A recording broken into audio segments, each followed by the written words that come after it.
Okay, so your topic of the week this week, I think, is a great one. And so premium selling is a strategy that you have fallen in love with. You've been teaching, you've been using it kind of as a way to generate monthly income, almost like a paycheck. And so, with the recent volatility, why do you like premium selling? Why should we, as investors who maybe never have done it, want to learn more and start implementing it as well? Absolutely. Well, you got to remember that in selling premium, we're selling options, right? And options prices. Well, a lot of people know about the VIX, right?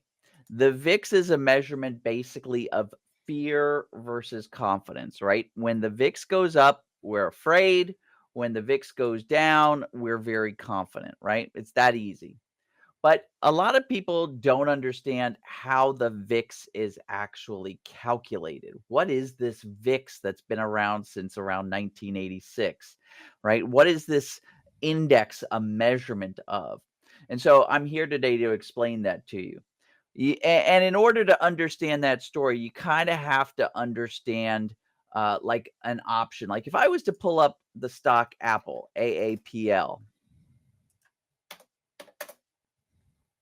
here's Apple, and when I look at the option chain, the first thing you might notice down here, if I pull up the actual stock itself, is that there is this thing called volatility, implied volatility, and it comes in at 24.16.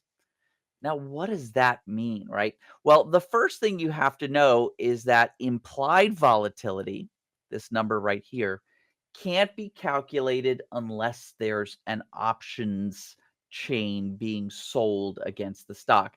If we pulled up one of the many stocks that is not optionable, doesn't have options trading against it, that you won't be able to calculate implied volatility, right? Because implied volatility, and you'll notice on this Apple stock, if I start to look at the individual options here, right? There's this column called implied volatility. So each option has a measurement of implied volatility. In fact, if you think about it, this implied volatility number actually gets averaged out for the calls and the puts for this particular expiration date. This is today's expiration date, August 16th. The monthly options are expiring. They always expire on the third Friday of the month. So today's the expiration, September 20th, October 18th. You'll notice that there's this number in my option chain software right here. And what that number is the implied volatility for that expiration date. So for today, the implied volatility is 35.72%. For September, it's 24.28. For October, it's 24.59.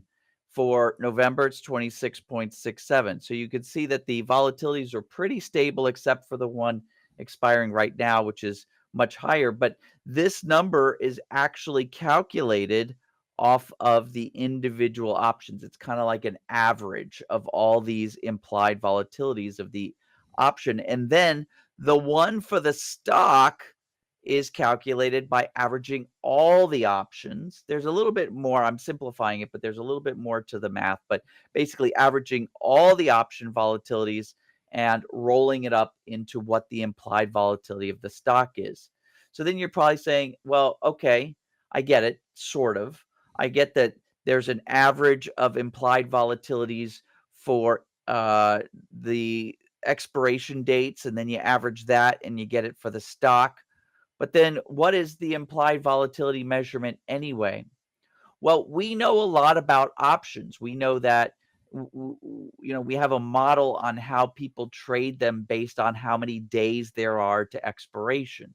We understand how people trade them if they're out of the money, in the money, at the money, deep out of the money, deep in the money. We understand that. These are known variables and known, effects on the option price. And yet, despite knowing all of that, when we correlate the two, they still don't match. And so there's this other variable in an option price, and it turns out that it's called implied volatility. And if you think about it, the way that it works is if I'm a big money trader, a hedge fund, mutual fund, pension fund trader, I'm trading billions, if not trillions of dollars. I have these assets, and if I perceive that there's gonna be some risk coming, I'll buy some options to hedge myself. In other words, options behave as a sort of insurance policy. I mean, we even have protective options that we buy on a minor scale on some of our strategies. So, on a major scale, if something big is happening and the market forces detect that, you'll see a run up on options.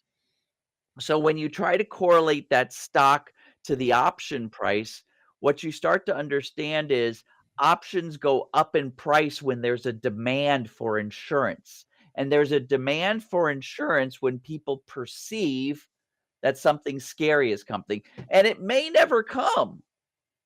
The scary thing may never come, but if we think that something's scary coming and we start to load up on the insurance, if we think, we're a California resident and we think that a wildfire or an earthquake is coming, we may go to our insurance broker and say, "Give me wildfire insurance, give me fire insurance." And our broker, who only probably has a limited amount of those insurance policies, they may go up in price if a lot of people want them, right? It doesn't even matter whether or not the likelihood of the fire or the earthquake is probable. It's how many people are demanding these, limited supply insurance policies. Well, same thing with options. If we think that there's going to be a sell-off, we'll start buying options to protect our long-term investments in the market. And so that's what winds up that's what that implied volatility number is. That implied volatility actually is a analytical measurement when you start to factor out all the known constants within an option and you're left with this unknown.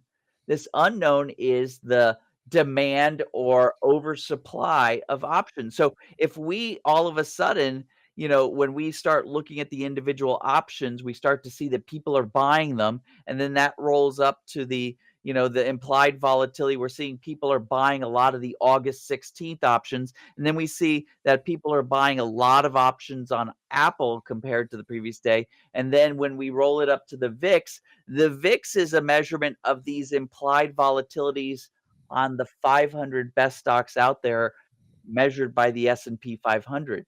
So you take the implied volatilities and you of those 500 weighted stocks in the S&P 500, and that's how you get your VIX. So now coming back to the question of why as option sellers do we like it when the VIX is high? Well, check this out. If I'm selling options here, I challenge everybody to go to Google and you type into Google option theta decay curve. And I'm a picture guy. So I'm going to go over and you can, go to Google and say, I just want to see all the images. And you'll notice we get the same image over and over and over again. So just pick one. I'll pick this one. It looks pretty. And once I pull it up, I'll visit the website that has this. And there it is. I'll right click on it and I'll open it up in a new tab so I can just look at the image itself. I'll zoom in on it. So this is the known behavior of option prices. This is pretty much the whole basis behind our premium selling, right? The whole basis is we sell premium near term, which is about 30 days. We go 3 to 5 weeks to expiration, and we sell it at this price, knowing that that premium is going to expire worthless. That's one of the known facts is that at the expiration date of these options, premium is at zero. So if no matter what price we sell it at, premium will be at zero. When implied volatilities are high, when people are starting to demand that buy options because they're worried and they drive the prices of options up, what we start to see is that this curve goes higher. And so when we go to sell our options 3 to 5 weeks out, we get more money than we usually do when there's a demand, when the VIX is higher, when there's a bit more fear than there is now, right? And a lot of times the fear is just that. It's a fear, it's unfounded. So we like that. We like it when the VIX is trading between 15 and 20 versus down at 12 because that gives us a chance to get more premiums because again, it's a fact. It's a given that at day 0, at the expiration date of the option, that number is gonna be 0. So if we can be on the right side of the transaction, the correct side of the equation, in other words, being a seller instead of a buyer, having that amount of fear, having that demand for something that we have, that puts us in a pole position, and that's exactly why we like that, Sip.